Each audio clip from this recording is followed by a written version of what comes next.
Hi everyone, I hope you're doing well. We're going to continue to look at the names of God. And as we enter today's talk about the name of God today, I want you to think of somebody's name, whether you know them personally or not, but when you hear that name, it brings power, it brings authority, it brings might. What would that name be? Maybe it might be a name of a position, maybe it might be the name of president, or maybe when you hear president, it lacks authority, it lacks power. But there are names in our lives that are related to positions or people that denote might or power just by hearing that name.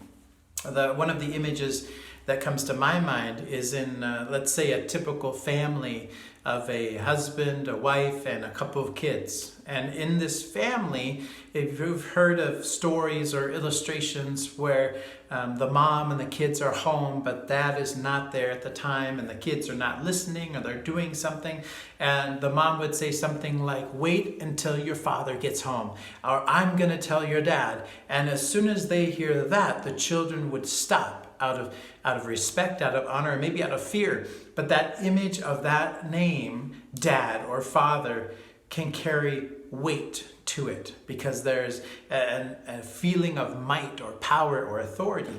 That's the feeling of the name that we'll look at today, Jehovah Sabaoth. It is translated in English often as the Lord of Hosts, but literally means the Lord Almighty. And so when we hear this word, it's often when people who don't feel capable of doing something are going against some battle or some person or some situation that is way beyond their strength and their own ability. And they call on Jehovah Sabaoth, the Lord of Hosts, the Lord of God Almighty. We see this first used in the life of David, doing a battle that no human could ever dream of accomplishing on their own. But he enters the battle with the power of God with him. And he enters the battle calling on the name of Jehovah Sabaoth, the Lord of Hosts, the Lord Almighty. That when God's with us, it doesn't matter who's on the other side. It's like what Paul said in Romans chapter 8. If God is for you, who could be against you?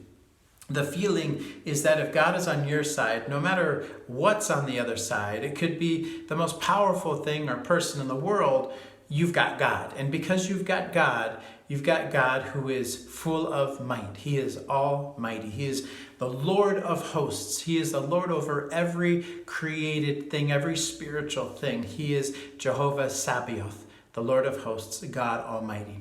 Maybe to put it in perspective, it would be whoever you imagine or feel is the best basketball player ever in their prime. Maybe it's Kobe Bryant, maybe it's Shaquille O'Neal, maybe it's LeBron, maybe it's Michael Jordan.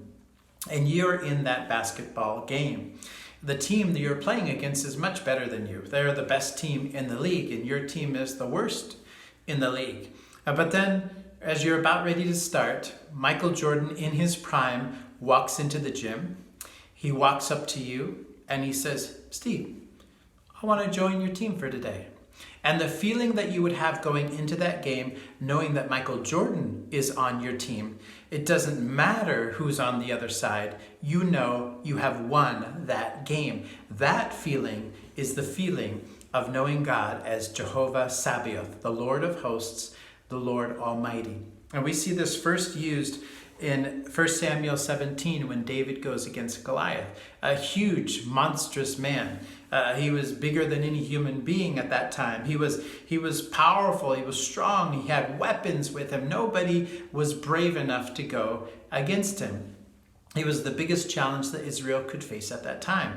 And maybe you're feeling the effects of coronavirus, maybe the fear of the virus itself, maybe the effects of having to stay at home and losing job or worrying about the future as being things that are just insurmountable for you to face.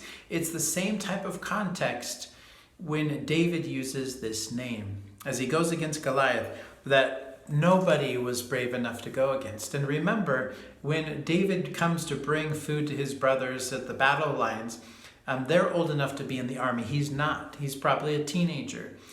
He offers to go against this man, this beast who's going against the name of the Lord. The king at the time, Saul, gives him his armor. David's not even big enough for the armor to fit. He goes out, he gets some stones for his sling, and he calls out Goliath. And he says this in verse 45, "You come against me with sword and spear and javelin." And David was coming against him with rocks. But one more thing. David said, "I come against you in the name of the Lord Almighty. I come against you in the name of Jehovah Sabaoth, the God of the armies of Israel, whom you have defiled." And if you know the story, David just slings one stone, it sinks into Goliath's head, Goliath dies, he cuts off Goliath's head, they bring him back, and Israel is rejoicing, and they feel victorious, and David is the one who kills so many people, and they just admire David. But what we see in chapter 18 is that Saul begins to get fearful of David.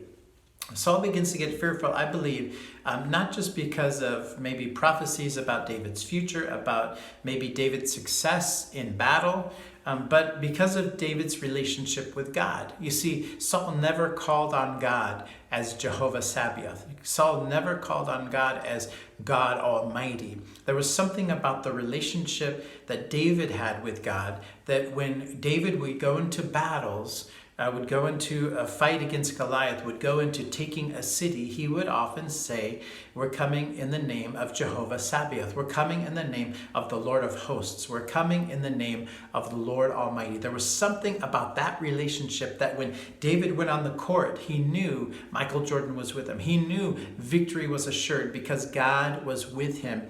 And there's nobody more powerful than God. He's Jehovah Sabaoth. And I think that's what began to make Saul fearful of David, is he saw the power of that relationship and how it played out in David's life. Because so often when we face struggles, when we face fights, when we face things in life that are battles that we're facing, we face them alone, or we feel like we face them alone.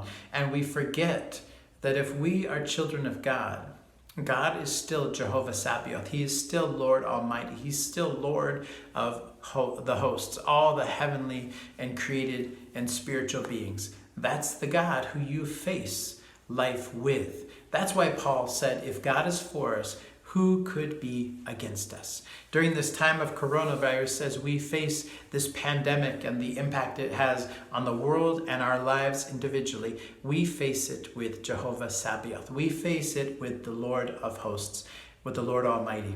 And I hope you won't forget that. My prayer for you comes out of Luke chapter 1 and Psalm 91 as I close, and I'd like to read that for you.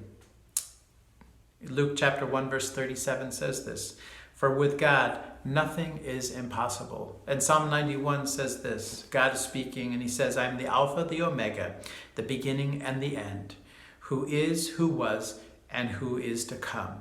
I am the Lord Almighty." Don't forget, God is Almighty. He is Jehovah Sabaoth, the Lord of hosts, who goes with us into everything that we face in this life. God bless.